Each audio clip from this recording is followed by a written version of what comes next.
Nous acclamons pour la gloire de Dieu. Bénissons Dieu pour l'homme de Dieu, pour sa fidélité, pour sa disponibilité. Dieu, il est merveilleux. Gloire au Seigneur.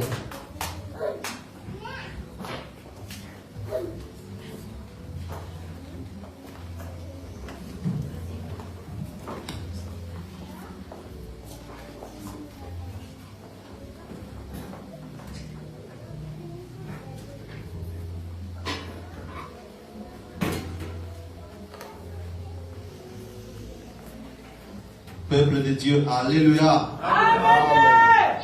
Dans son palais, tout s'écrit.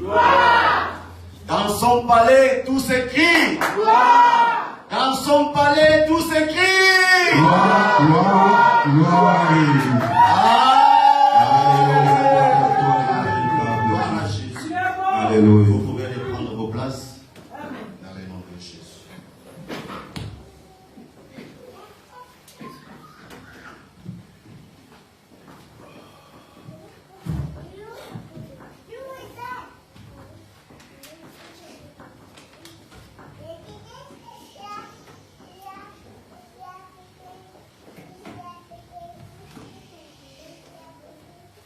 Oui, peuple de Dieu, nous vous saluons tous dans le nom puissant et glorieux de notre Seigneur et Sauveur Jésus-Christ. Amen. Et partout où vous êtes, ceux qui sont ici avec nous en présentiel, ceux qui sont en ligne, que la grâce et la faveur et la gloire de Dieu soient avec vous de maintenant et à jamais dans le nom puissant de Jésus.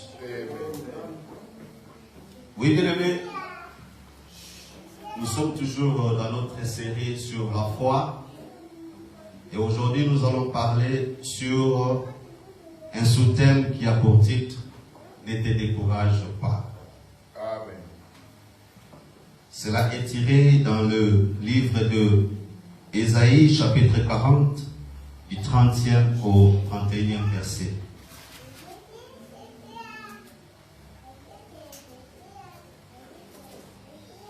S'il vous plaît, on peut se mettre debout comme nous avons l'habitude pour lire la parole de Dieu.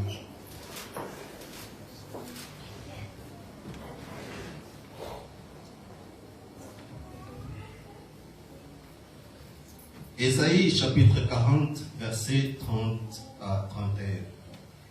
Nous lisons au nom du Seigneur. Amen. Les adolescents se fatiguent et se lassent, et les jeunes hommes chancellent. Mais ceux qui se confient à l'Éternel renouvellent leur force. Ils prennent le vol comme les aigles, ils courent et ne se lassent point. Ils marchent et ne se fatiguent point. Parole du Seigneur. Amen. Vous pouvez les prendre.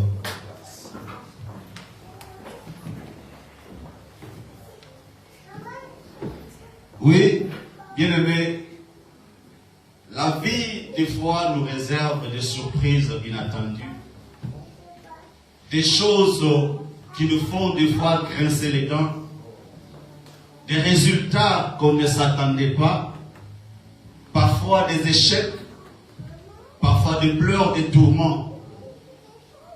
Des choses, bien-aimés, qui mettent en question notre foi. Mais la Bible dit, dans le livre de Josué, chapitre 1, verset 7, que fortifie-toi seulement et aie bon courage, en agissant fidèlement selon toute la loi que mon serviteur Moïse t'a prescrite. Ne t'en détourne ni à droite ni à gauche. C'est alors que tu réussiras dans toutes tes entreprises. Oui, bien-aimé, notre vie ne dépend pas de ce que nous pouvons avoir comme possession. Bien-aimé, notre vie ne dépend pas de ce que nous avons dans nos comptes bancaires. Bien-aimé, notre vie ne dépend pas de notre rang social, ni de nos relations. Mais notre vie, bien-aimée, dépend de ce que la parole de Dieu nous dit. Bien-aimé, ce Ce matin, je voudrais vous dire que les biens matériels que nous pouvons avoir ou posséder, les finances que nous pouvons avoir, les richesses, le bon travail, les immobiliers que nous pouvons avoir, bien aimés, oui, c'est nécessaire pour notre survie, ici-bas. Mais ce n'est pas utile pour notre vie chrétienne. Ce n'est pas utile pour notre croissance spirituelle. Mais, bien aimé, c'est la parole de Dieu qui est utile pour notre vie éternelle.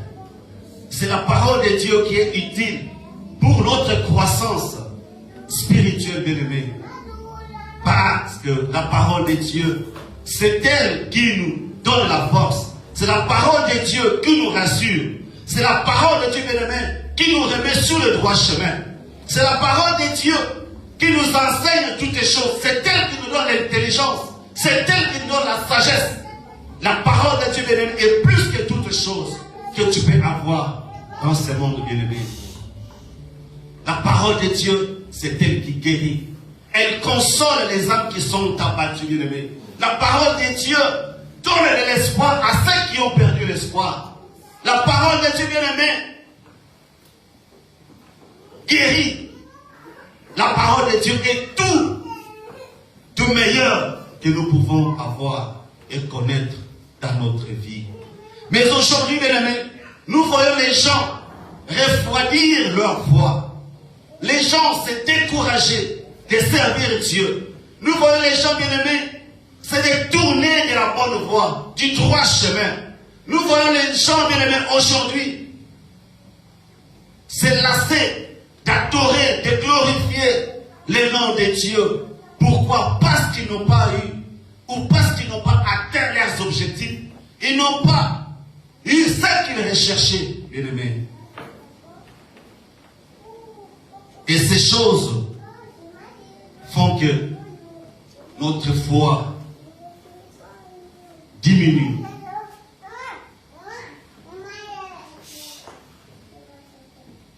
Les choses de ce monde, bien aimés, ne peuvent pas vous satisfaire à 100%. Bien aimé, le monde peut vous donner une joie, mais cette joie-là, c'est une joie éphémère. Bien aimé, le monde peut vous donner le mariage, mais vous ne serez jamais heureux dans ce mariage. Le monde peut vous donner un mari, mais ce mari, s'il ne vous aime pas, ça n'a pas d'importance. Le monde peut vous donner une femme, mais si cette femme-là ne se soumet pas à vous, ça sera inutile, bien aimé. Mais si tu trouves un mari dans la parole de Dieu, si tu trouves une femme dans la parole de Dieu, si tu trouves des enfants dans la parole de Dieu, si tu trouves le travail dans la parole de Dieu, bien aimé, je te rassure ce matin que tu sauras que tu seras un homme heureux, tu seras une femme heureuse. Amen. Parce que la parole de Dieu, c'est elle qui nous donne tout ce qui est de meilleur dans notre vie. Aujourd'hui, bien aimé, Dieu te pose une question ce matin. Dans le livre d'Ésaïe chapitre 40, du verset 7e au 29e verset. Qu'est-ce que la Bible dit dans Ésaïe 40, verset 27 à 29? Pourquoi dis-tu Jacob? Pourquoi dis-tu Israël? Ma destinée est cachée devant l'Éternel. Mon droit passe inaperçu devant mon Dieu. Ne le sais-tu pas? Ne l'as-tu pas appris? C'est le Dieu d'éternité, l'Éternel qui a créé les extrémités de la terre. Il ne se fatigue point, il ne se lasse point. On ne peut sonder son intelligence. Il donne de la force à celui qui est fatigué et il augmente la vigueur de celui qui tombe en défaillance. Oui, mon frère, oui, ma soeur, pourquoi t'inquiètes-tu? Pourquoi te plains-tu, bien-aimé? Dieu te pose cette question. Ne l'as-tu pas appris? Ne le connais-tu pas? créé toutes choses. C'est Dieu qui a créé le visible et l'invisible. C'est Dieu qui change l'eau en vin. C'est Dieu qui donne la guérison, bien-aimé. C'est Dieu qui donne les enfants aux stériles. Bien-aimé, c'est Dieu qui change les situations irréversibles. Bien-aimé, c'est Dieu qui peut tout. Alors pourquoi te plains-tu? Pourquoi te poses-tu tant de questions? Même si cette situation perdure, bien-aimé, même si cette maladie perdure, même si, bien-aimé, la souffrance perdure, même si, bien-aimé, ta famille est dans des conditions inhumaines, bien-aimé, pourquoi t'inquiètes-tu? Pourquoi, bien-aimé, gémis-tu au-dedans de toi? Pourquoi ton cœur se trouble, dit bien-aimé? Ne le sais-tu pas? Ne l'as-tu pas appris que Dieu est le Dieu tout-puissant? Il fait tout. Rien n'est impossible à notre Dieu. Rien n'est impossible à notre Dieu, bien-aimé. La Bible déclare que tout est possible à celui qui croit, bien-aimé. Alors pourquoi te plains-tu, bien-aimé? Et Dieu te pose cette question. Il te pose la question ce matin. Qu'est-ce que tu répondras à ce Dieu-là? Il te dit, tu ne me connais pas. Tu n'as jamais appris de moi. Qu'est-ce que je fais quand j'ai libéré Israël de la main des Égyptiens? Quand j'ai divisé la mer Rouge en deux et ils sont passés à pied sec, bien-aimé. Ne l'as-tu pas appris? Ne le connais-tu pas, bien-aimé? Non, mon frère, non, ma soeur. Le monde, oui, nous vivons dans ce monde, mais nous ne sommes pas de ce monde, bien-aimé. Dieu est celui qui peut tout. Dieu peut changer ta vie. Dieu peut changer ta vie en un clin d'œil, bien-aimé. Tu peux souffrir pendant 10 ans, pendant 20 ans, mais en un clin d'œil, bien-aimé, Dieu peut changer ta vie. En un clin d'œil, Dieu peut changer la situation de ta vie. Dieu peut changer la situation de tes enfants. Dieu peut changer ta situation familiale. Dieu peut changer ta situation sociale, bien-aimé. Même si tu as eu des échecs dans tes études, Dieu est capable de te donner l'intelligence. Car dans l'homme, bien-aimé, ce n'est pas l'âge qui donne l'intelligence. Ce n'est pas les cheveux blancs, bien-aimé, qui rend un homme capable de juger. Mais c'est le souffle qui est l'esprit du Tout-Puissant qui donne l'intelligence. Si dans tes études, tu as connu des échecs, remets-toi en Dieu, bien-aimé. Prie. Dieu va te donner l'intelligence. Il va te donner la sagesse, bien-aimé. C'est pourquoi il a dit, ne te plains pas. Ne dis pas que ma destinée est cachée devant l'Éternel. Ne dis pas que ton droit passe inaperçu devant Dieu. Dieu est au ciel, il connaît toutes choses. Dieu connaît ton futur. Dieu connaît ton présent. Dieu connaît ton passé. Dieu sait ce qu'il a préparé pour toi. Il a dit, voici, j'ai formé des projets de paix et de bonheur et non de malheur, bien-aimé. Ce Dieu-là est un Dieu merveilleux. Il est un Dieu bon, un Dieu glorieux, un Dieu fidèle, un papa qui ne mange jamais. Bien-aimé, les gens de ce monde peuvent vous promettre quelque chose, mais ils ne le réaliseront pas. Mais si Dieu te promet quelque chose, il va le réaliser. Parce que la parole de Dieu est infaillible. Bien-aimé, la parole de Dieu ne ment pas. Dieu n'est pas un homme pour mentir, ni fils de l'homme pour se repentir. Alors si tu te trouves devant une situation quelconque, bien-aimé, toi recommande ton sort à l'Éternel. Mets avec ta confiance et il agira. Bien-aimé, parce qu'il est le Dieu merveilleux. Parce que c'est Dieu-là, il t'aime. Dieu-là, c'est lui qui t'a fait qu'il puisse te garder jusqu'à ce jour. Il a un bon projet pour toi, bien-aimé. Ne crains rien, bien-aimé. Ne sois pas attristé par ce que tu vis aujourd'hui. Ne sois pas attristé par ce que tu vois au travers tes enfants. Ne sois pas attristé, bien-aimé, de ce que ta famille est en train de traverser. Ne sois pas attristé, mais toi, aie confiance en Dieu. Fortifie-toi, bien-aimé. Fortifie-toi dans le Seigneur. Fortifie-toi dans sa parole. Ne t'en détourne ni à droite, ni à gauche, bien-aimé. Remets ta confiance en Dieu. Aie foi en Dieu. Et Dieu se manifestera puissamment dans ta vie. Oui, bien-aimé. Pourquoi remettre en question ta foi? Pourquoi abandonner son Dieu à cause d'une situation qui ne va pas tuer ton âme? Bien-aimé, pourquoi se fatiguer de prier? Pourquoi se lasser de faire la volonté de Dieu? Devant les mauvaises situations, bien-aimés, ce sont les adolescents. Ce sont les adolescents qui se lassent et se fatiguent, bien-aimés. Pourquoi, bien-aimés, abandonner sa foi? Bien-aimés, ce sont les jeunes hommes qui chancellent devant les difficultés de la vie. Mais ceux qui se confient à l'Éternel renouvellent leur force, bien-aimés. S'ils tombent, bien-aimés, ils se relèveront et ils prendront le vol comme les ailes. S'ils marchent, bien-aimés, ils ne se fatigueront pas. Bien-aimés, s'ils courent, ils ne se lasseront pas. Parce qu'ils sont mis à foi en Dieu. Parce qu'ils se sont confiés en Dieu. Et ce Dieu-là prend soin d'eux. Il renouvelle leur force. Il renouvelle leur vigueur. Il leur donne ce qu'ils ont besoin pour continuer le chemin. Pour voyager avec lui. Parce que notre Dieu ne te délaissera jamais.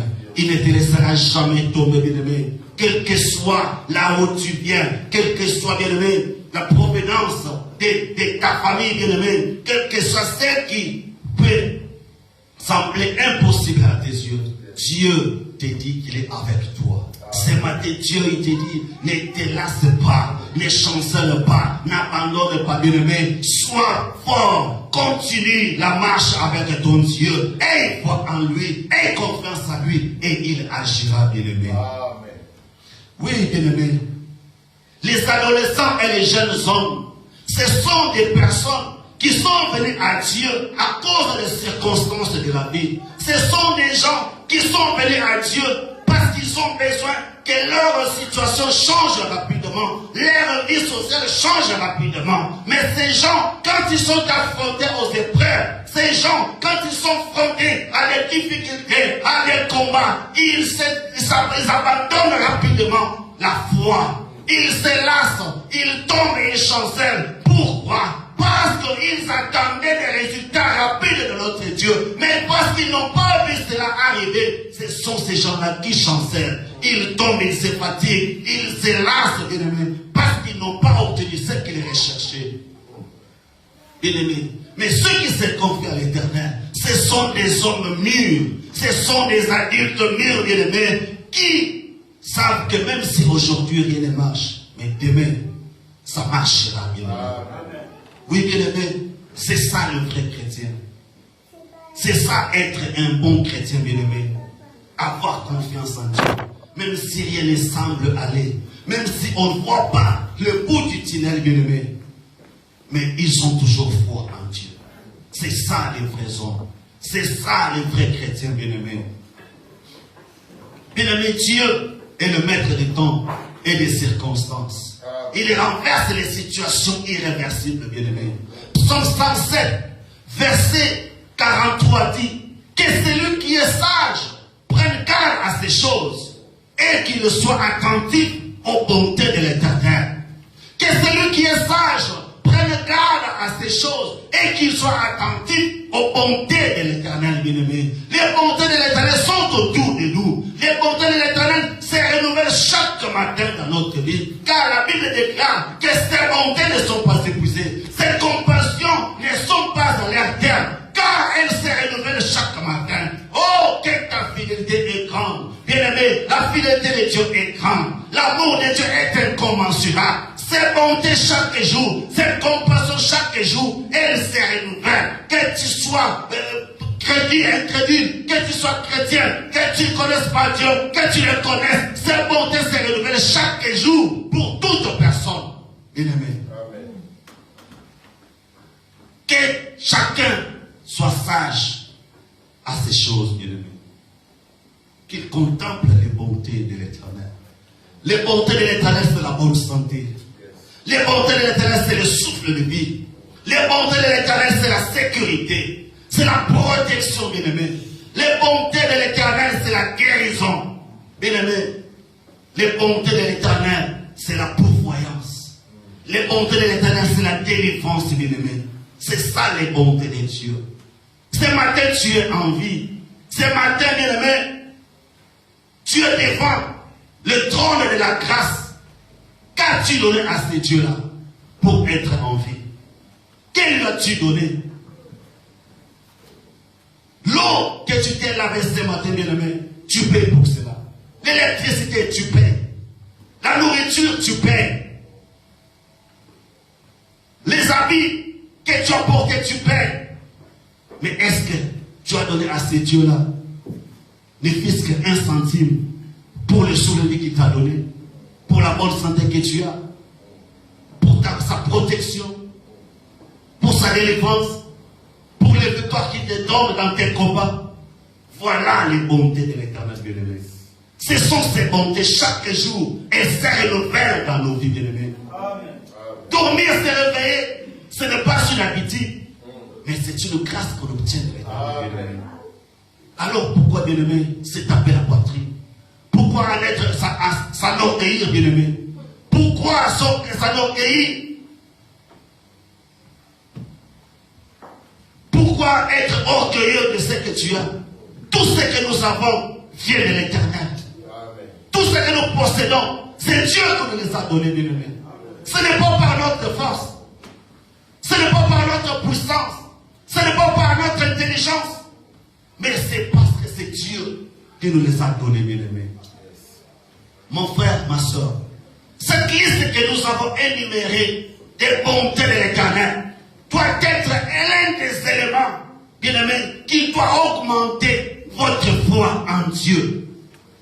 Quand tu te réveilles le matin, tu t'assis, bien-aimé, tu te regardes, tu regardes tes enfants, tu regardes ta femme, tu regardes ton mari, tu regardes, bien-aimé, ce que tu as en compte dans le compte bancaire, bien-aimé, cela doit augmenter ta foi.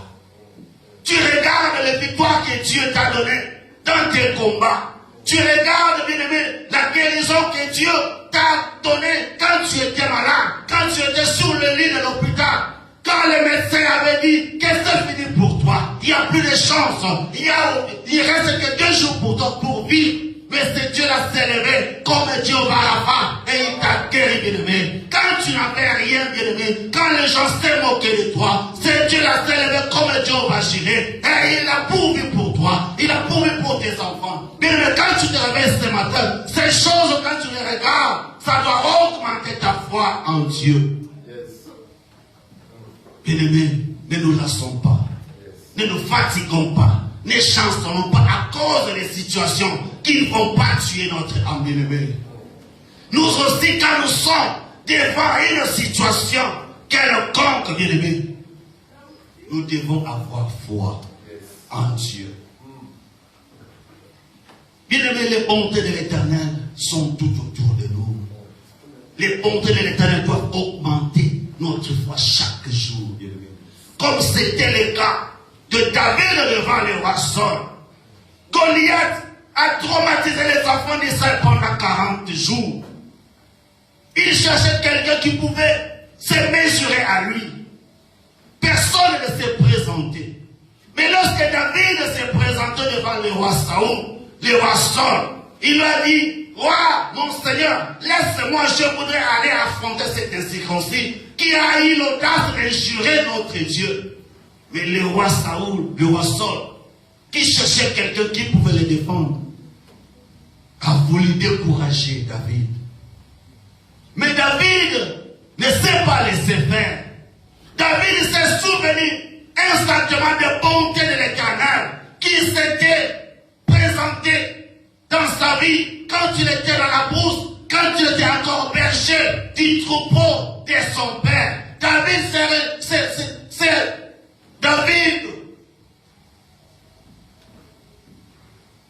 s'est souvenu de ce que Dieu avait fait pour lui.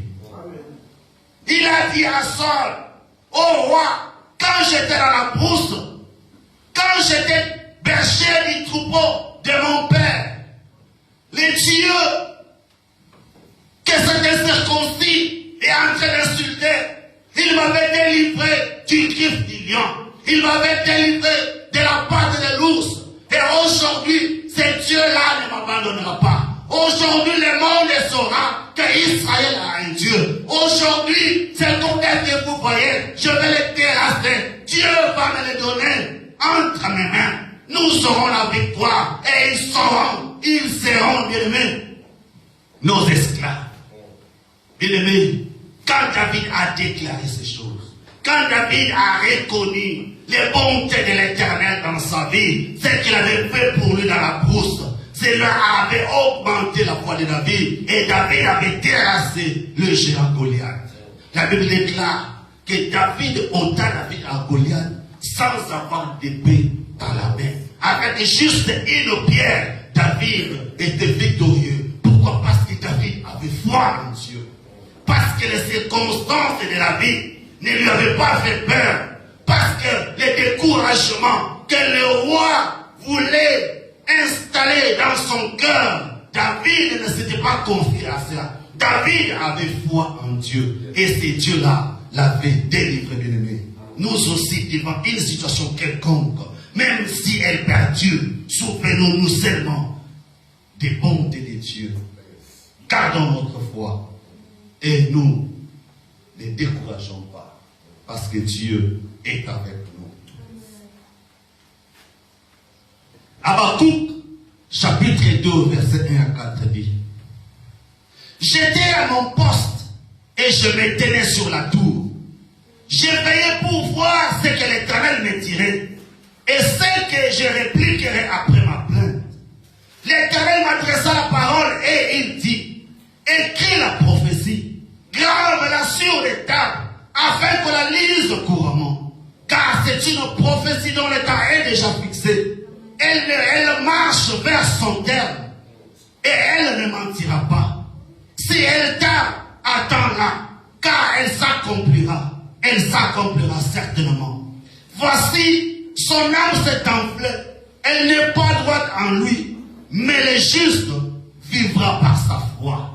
Bien-aimé, le juste vivra par sa foi. Les justes ne vivront pas par ses moyens financiers. Les justes, bien-aimés, ne vivront pas par ses ressources humaines. Les justes, bien-aimés, ne vivront pas par les rudiments de ce monde. Les justes, bien-aimés, ne vivront pas par les désirs de la chair. Les justes, bien-aimés, ne vivront pas par les plaisirs de ce monde. Mais les justes vivront par sa foi, bien-aimés. Les justes vivront par sa foi. C'est pourquoi le psalmiste a dit: même si je marche dans la vallée de l'ombre de la mort, je ne crains aucun mal, car tu es avec moi. Ta houlette et ton bâton me rassurent. Tu dresses devant moi une table en face de mes adversaires. Et tu induis le matin et ma coupe déborde, bien-aimé. Dieu dresse une table devant tes ennemis. Qui sont tes ennemis, bien-aimés? Tes ennemis, c'est la souffrance. Tes ennemis, bien-aimés, ce sont les échecs. Tes ennemis, c'est la maladie. Tes ennemis, bien-aimés, c'est la sécheresse. Tes ennemis, bien-aimés, c'est le manquement. Mais Dieu met une table en face de tes adversaires. Il le fait asseoir là devant toi. Et toi, tu les regardes en face d'eux. Et il dit: il oint ta tête et ta coupe déborde, bien-aimé. Même si tu manquais, Dieu va faire déborder ta coupe. Même si tu étais malade, Dieu va te donner la guérison. Il va faire déborder ta coupe, bien-aimé. Bien-aimé, c'est ça la foi. Ayez la foi en Dieu. Notre Dieu est merveilleux. Notre Dieu ne ment pas. Bien-aimé, qu'est-ce qui peut nous séparer de l'amour de Dieu? Qu'est-ce qui peut nous séparer de l'amour de Dieu, bien-aimé? Est-ce la souffrance? Est-ce le mariage? Est-ce les enfants? Est-ce votre rang social? Est-ce la pauvreté? Est-ce la bonne santé? Est-ce que ce sont les richesses, bien-aimés? Rien ne peut nous séparer de l'amour de Dieu. Dieu est merveilleux. Dieu est bon. Ce matin, il te demande une chose. Aie foi en Dieu. Aie confiance en lui. Quelles que soient les circonstances de la vie, quels que soient les vents et marées, quel que soit ce que le monde peut dire à propos de ta situation, quel que soit ce que ta famille peut dire à propos de ta situation, toi, aie seulement foi en Dieu. Aie confiance en Dieu, bien-aimé. Fortifie-toi seulement et aie mon courage, bien-aimé. Agis fidèlement selon la parole de Dieu. N'étant détour ni à droite ni à gauche. alors que tu réussiras. C'est alors que tu auras du succès dans toutes tes entreprises, bien-aimés. Il n'y a pas d'autre solution. Il n'y a pas d'autre équation, bien-aimés, pour réussir dans la vie. Pour avoir des bons résultats dans votre vie, c'est seulement avoir foi en Dieu. C'est seulement marcher dans le droit chemin. C'est marcher dans la parole de Dieu. C'est être toujours à l'écoute de la parole de Dieu. Faire ce qui est la volonté de Dieu. C'est ça qui va vous donner la réussite. C'est ça qui va vous donner le succès. C'est ça, bien-aimé, qui va vous élever. C'est ça qui va vous donner la guérison. C'est ça, bien-aimé, qui va faire que vos enfants soient intelligents, sages à l'école. C'est ça, bien-aimé. Il n'y a rien d'autre que la parole de Dieu. Marcher dans la sanctification, bien-aimé. Chaque jour de notre vie, nous devons faire l'effort. Nous devons cultiver cette habitude de marcher dans la sanctification, d'être dans chercher la perfection, bien-aimé. La foi, bien-aimé, elle est plus que tout. La foi, bien-aimé, c'est un atout que Dieu nous a donné pour transformer nos vies. La foi, c'est un atout, bien-aimé, que Dieu nous a donné pour ouvrir les portes, même les invisibles, bien-aimé. La foi envers Dieu. Qui est comparable à notre Dieu, bien-aimé? Qui est comparable à ces dieux-là? La Bible déclare qu'il a tant d'aimer le monde qu'il a envoyé son Fils unique afin que quiconque croit en lui ne périsse point, mais qu'il ait la vie éternelle, bien-aimé. Bien-aimé, qui pouvait te sauver? Ceux qui sont en ces lieux ce matin, ceux qui nous suivent à partir de l'internet, qui pouvait donner sa vie pour vous, bien-aimé? Qui pouvait accepter de mourir à la croix pour vous? Bien-aimé, si vous n'avez pas encore donné votre vie à Christ, bien-aimé, si vous n'avez pas encore donné votre vie au Seigneur Jésus-Christ, voici le moment. Il dit, je me tiens à la porte, je frappe. Si quelqu'un entend ma voix et ouvre, j'entrerai dans sa maison, moi et le Père.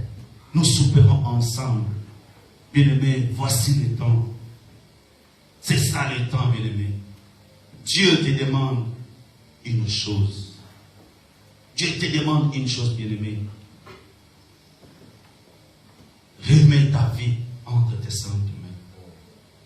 2022, bien-aimé, si ça a été une année de désespoir, si 2022 a été une année d'échec, une année de tourments, une année de pleurs, bien-aimés, c'est parce que nous avions fourni nos propres efforts. C'est parce que nous avions abandonné la foi. C'est parce que nous n'avions pas su marcher avec Dieu comme il le fallait. Mais en cette année 2023, bien-aimés, nous voulons que votre foi, que notre foi, bien-aimés, augmente. Nous voulons que tout ce que nous allons faire soit toujours basé sur la parole de Dieu. Nous voulons marcher dans la volonté de Dieu. Nous voulons faire la volonté de Dieu. Nous voulons être les serviteurs de Dieu. C'est ça ce que nous devons prendre comme décision pour cette année 2023. Bien-aimé, avec foi, bien-aimé, tu diras à cette montagne, déplace-toi de là et jette-toi dans la mer. Et cela s'accomplira. Parce que nous avons la foi. Dieu nous dit que même avec une simple foi, une petite foi, bien-aimé, comme un grain de sénévé, tu peux dire à une colline, lève-toi de là, déplace-toi et jette-toi dans la mer. Et cela s'accomplira. Parce que nous avons la foi, bien-aimé. Dieu ne nous demande pas une grande foi. Ne fût-ce qu'une simple petite foi comme les grains de sénévé. Le grain de sénévé, c'est la plus petite des semences, bien-aimé, de potager. Mais quand elle est plantée, quand elle croît, elle devient grande. Même les oiseaux du ciel peuvent venir et faire leur nid là. C'est ce que Dieu nous veut en cette année 2023. Bien-aimé, Dieu est merveilleux. Dieu est bon, bien-aimé. Il n'y a rien de bon dans ce monde. Bien-aimé, la Bible déclare que c'est la bénédiction de l'Éternel qui enrichit. Et elle la fait suivre d'aucun chagrin, bien-aimé. Le monde, quand il te bénit avec la main gauche, il t'attend avec un marteau, avec la main droite. Mais quand Dieu t'est béni, bien-aimé, il t'est béni pour toujours, bien-aimé. Pour toujours, bien-aimé. Car il bénit jusqu'à la 1000e génération. Tes enfants, les enfants de tes enfants, les enfants, les arrières, jusqu'à la 1000e génération. Dieu, la bénédiction de l'Éternel sera toujours avec toi. Mais le monde, quand il t'est béni, c'est pour une durée éphémère, bien-aimé. Tu vas te réjouir aujourd'hui et demain tu vas encore commencer à pleurer. Mais notre Dieu est merveilleux. Dieu est bon. Sa parole infaillible, sa parole qui ne mange jamais. Il dit dans Psaume 37, verset 5, il recommande ton sort à l'Éternel. Mets en lui ta confiance et il agira, bien-aimé. Si tu te trouves devant des situations qui te dépassent, si tu te trouves devant à la croisée des chemins, si tu ne vois même pas, bien-aimé, le bout du tunnel, toi recommande ton sort à l'Éternel. Mets en lui ta confiance et il agira. Aie foi en Dieu, aie foi dans ses promesses, aie foi dans celle que Dieu te demande, bien-aimé, et tu verras la gloire de Dieu.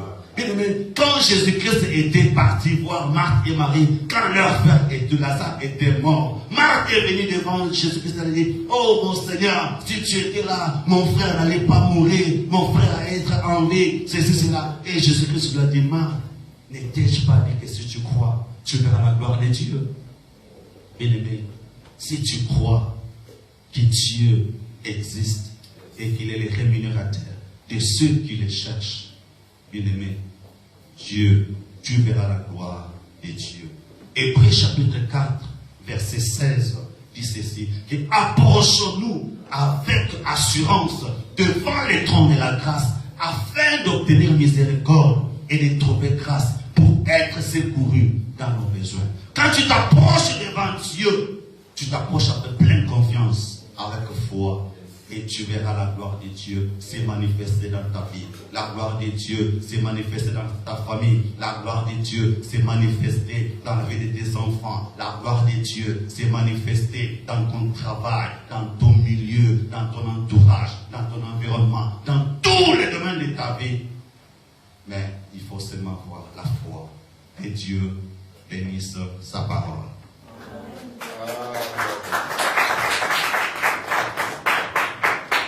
Nous acclamons la parole du Seigneur.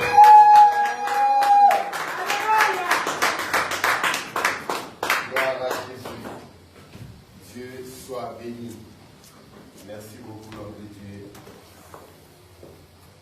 C'est très important. Ceux qui se confient à l'Éternel, bien-aimé, confie-toi à l'Éternel, tu ne seras jamais déçu. Confie-toi à l'Éternel, même s'il y a du noir autour de toi, la lumière domine toujours sur les ténèbres. C'est-à-dire, c'est un message très profond. Augmente-nous la foi. Et ce n'est que les adolescents qui se fatiguent. Ce n'est que les gens qui n'ont pas la foi qui se fatiguent. Ce n'est que les gens qui ne se confient pas à Dieu, qui changent des avis comme des habits. Mais quand tu sais ce que Dieu t'a dit, tiens-toi à cela. Comme Habakkuk a dit, je suis là, j'attends. Je sais que ça s'accomplira. C'est ça la maturité. C'est-à-dire la foi nous amène à une maturité. C'est-à-dire même si les gens te disent, efface-toi de là, quitte-la, toi tu dis non, je sais, Dieu m'avait dit ce sera là. Donc je suis là, j'attends. L'homme de Dieu a dit quelque chose de très important. On achète tout. Il n'y a rien de gratuité sur cette terre. Tout ce que nous possédons, on l'a acheté. Si tu ne l'as pas acheté, on t'a offert. La personne qui t'a offert l'avait acheté. Mais qui de nous il pense à offrir à Dieu même un centime en disant, Seigneur, j'ai le souffle de vie. J'ai 10 ans, j'ai 15 ans, j'ai 30 ans, j'ai 20 ans, j'ai 50 ans. C'est qui par la grâce de Dieu. Amen. Rien que par rapport à ça, je vais offrir à Dieu. Ce n'est pas que tu achètes, ce n'est pas que tu corromps Dieu, mais tu montres aussi ta reconnaissance à Dieu. Tu dis, je vais donner ma dîme. Peu importe, Seigneur, je donne les 10%. Tu sais, l'État, il nous prend combien? Tu sais, les cotisations, quand on travaille, tu sais combien on cotise? On cotise même à hauteur de 22-23%. Il y a des gens qui cotisent même 35%. Mais quand il arrive à donner 10% à Dieu, on commence à faire le calcul. Les courants, les lots, les quoi, manger, goûter, tout ça, non, ça ne tient pas. Je vais donner la dîme le mois prochain. J'attends le mois prochain. Il y a encore l'eau, l'électricité, il y a encore à manger, il y a encore à fric, il y a encore ça, c'est-à-dire, mais l'État n'attend pas. L'État, avant qu'il te donne, lui, il le reprend. Ce qui est à lui, frère. Qui vont cette logique de dire je vais payer ma dîme, je vais donner mon offrande. Parce que Dieu, il nous fait grâce, tout c'est grâce, tout c'est gratuit. Même la dîme, même les offrandes, même les dons, ça n'arriverait pas aux mesures de ce que Dieu nous donne. Amen. Yes. Vraiment, c'est ça la foi, c'est ça la maturité. Vraiment, que Dieu bénisse son serviteur. Je sais que nous allons continuer ce thème sur la foi. On a besoin de la foi pour triompher dans ce monde. Pour triompher dans nos couples, pour triompher dans nos familles, on a besoin de la foi. Même pour rester autour du table du Seigneur ce jour-là, on a besoin de la foi. Parce que Christ a dit, est-ce que je trouverai de la foi quand je reviendrai? C'est-à-dire la foi, c'est notre visa pour rester autour du table du Seigneur. Que Dieu bénisse sa parole. On est arrivé à la fin, on va nous tenir debout. Si vous avez votre offrande, n'hésitez pas à venir l'offrir à Dieu. Ce que vous avez apprêté comme offrande, n'hésitez pas à offrir à Dieu. Nous continuons nos cultes.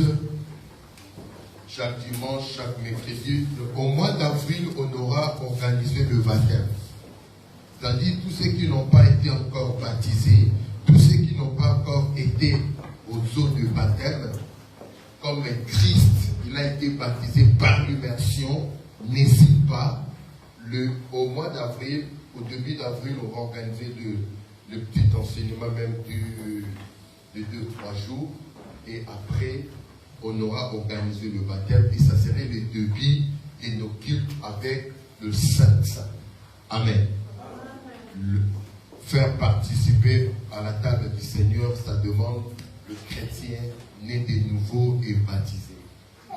Voilà pourquoi on ne va pas commencer cela comme ça. Nous voulons commencer avec le baptême. C'est-à-dire, au mois d'avril, vers la Pâque, on va organiser notre premier baptême. Donc, si vous n'êtes pas encore baptisé, c'est l'occasion de vous faire baptiser. Christ a dit, allez prêcher et baptiser. Donc, c'est l'île de la recommandation de la parole du Seigneur.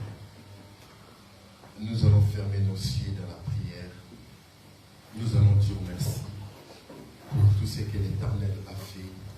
Nous allons dire merci pour ses offrandes. Nous allons dire merci pour la parole. Nous allons dire merci pour tout le merveille que Dieu a accompli avec nous dans ce culte.